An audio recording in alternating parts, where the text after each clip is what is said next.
Now at 5, a father in jail for allegedly murdering his 3-month-old daughter.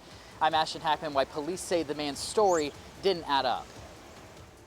Also, new training for Indiana National Guardsmen. We head to Camp Atterbury for an inside look at the new skills they're learning. And the cooler change is here. Just how low we go tonight in your forecast.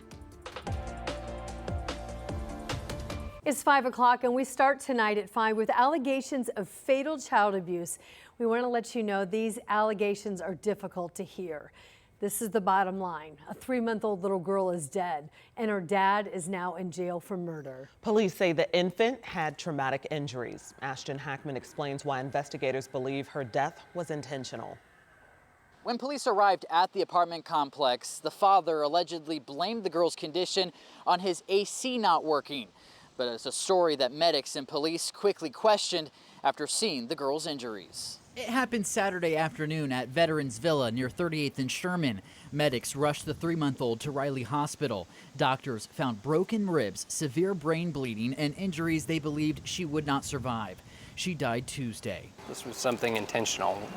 It was not what was originally presented to officers when they first responded to the scene. The girl's mother told police it was the first time the father had been alone with their daughter. She recorded video of the baby before she was picked up. Detectives later reviewed apartment security video.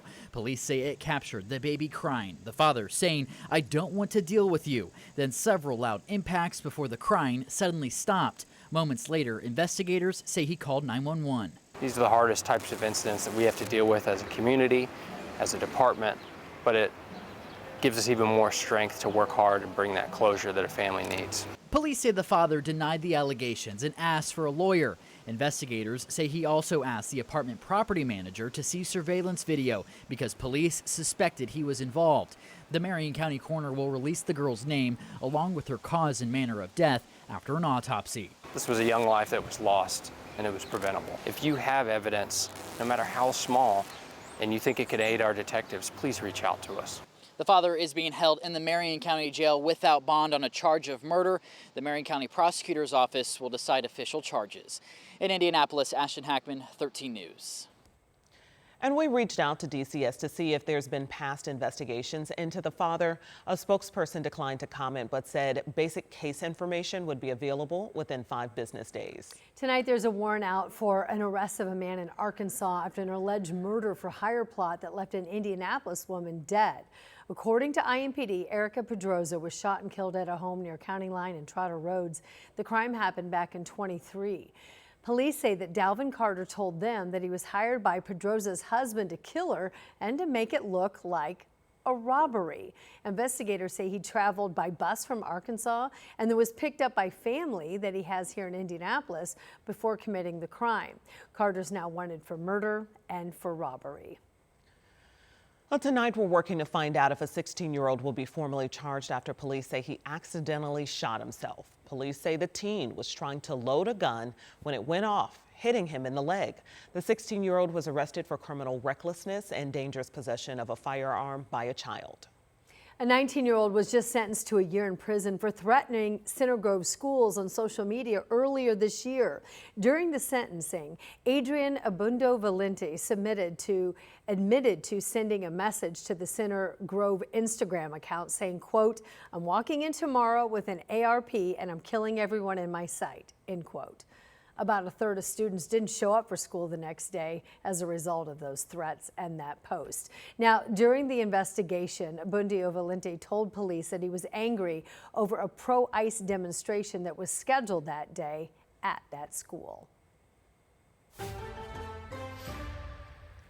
Okay, friends, here's a look outside. As you have probably already seen, it feels very different from yesterday. Lower humidity, lower temperatures, even lower haze. That's right. Did throw a fleece on for the walk this morning as we look live out at Indianapolis Motor Speedway, the week of the Brickyard 400. Yeah, I thought I was the only one. I had to put a sweater on this morning, and the fellas looked at me like I was crazy. I know. My You're husband not. was wearing a T-shirt, and I came out and said, "Are you sure you don't want a sweater? You don't want a jacket?" He's like, "It feels good. It feels did. good." It's It was crisp. fresh. Yes. Yeah, see? Fresh and crisp. It will be fresh and it will be crisp crispier tomorrow Crispier. because temperatures tomorrow morning will be even cooler than what we had today. We'll get to those local low temperatures in just a second. So yes, if you needed a sweatshirt this morning or some longer sleeves, you'll definitely need that out the door tomorrow morning.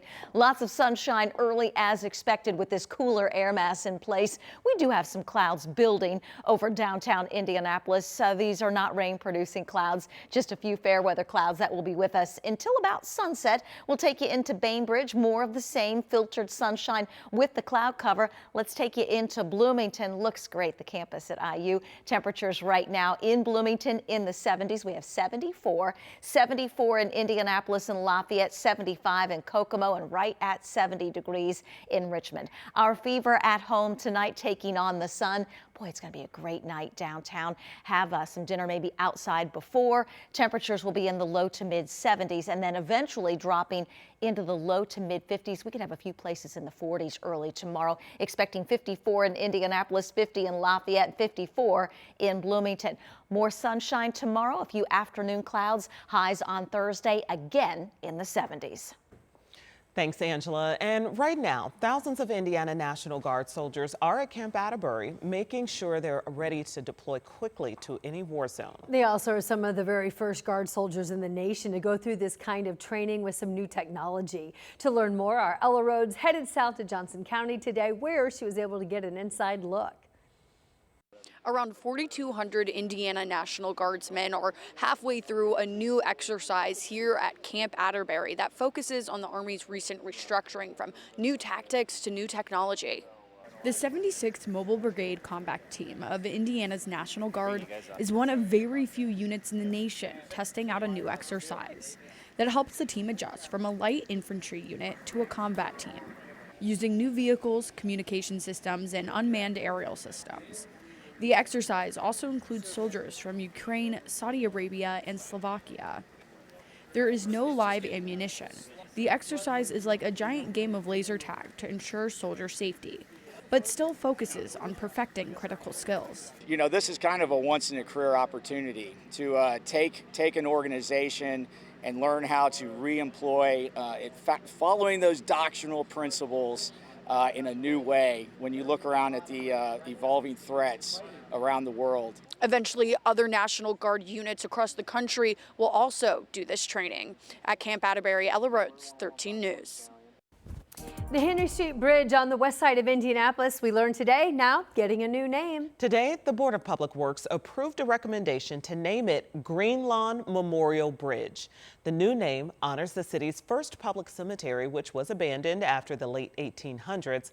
Since then, we've seen several developments built on top of it, including a rail terminal and baseball stadium. Then in 24, DPW teamed up with archaeologists, and there they excavated 1,700 grave shafts before work on that bridge got underway. We've kind of been uncovering the stories of Indy's first residents, and we think this is a dignified way of honoring them. The bridge and the cultural trail expansion as well is ongoing. Right now, estimates that it will wrap up by early next year.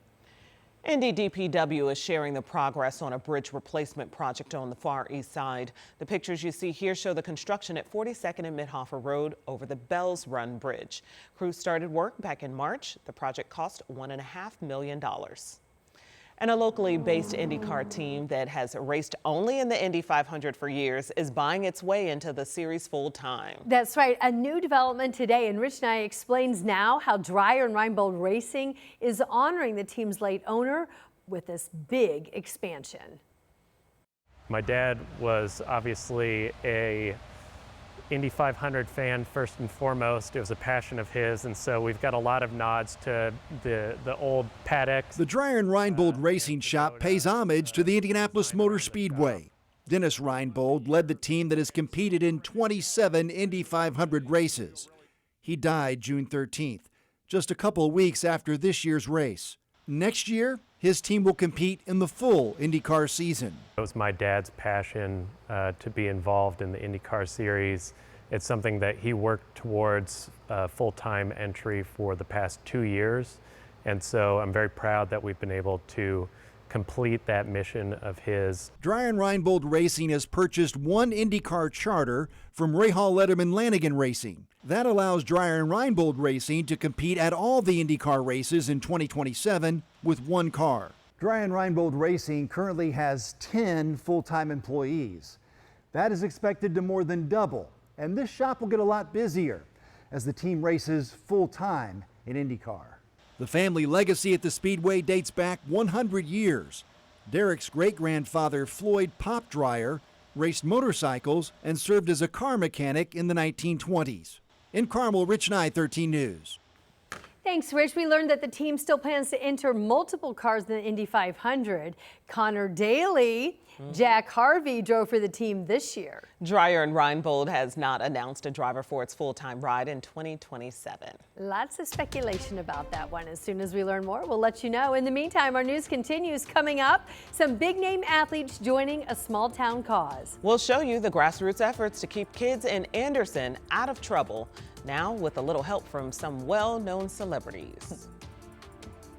Highs today, we're in the 70s. We have 70s in the forecast again tomorrow when summer heat returns in the 7-day.